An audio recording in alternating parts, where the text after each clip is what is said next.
पगली के भइली बाटे पागल के दासा। आज हमरा पता चलल प्रेम के भाषा। हाँ हाँ, पगली के भइली बाटे पागल के दासा। आज हमरा पता चलल प्रेम के भाषा।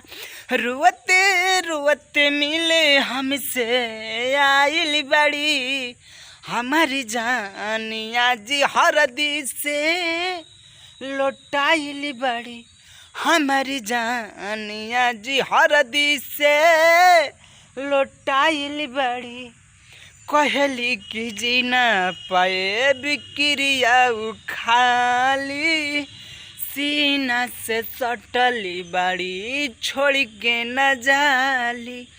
हाँ हाँ, कहली कि जीना पाए बिक्रिया खाली सीना से सटली बाड़ी छोड़ के न जाली। मछरी के जैसे जान तड़पड़ाइल बड़ी हमारी जानी। आज हरदी से लौटाइल बड़ी हमारी जानी। आज हरदी से लौटाइल बड़ी।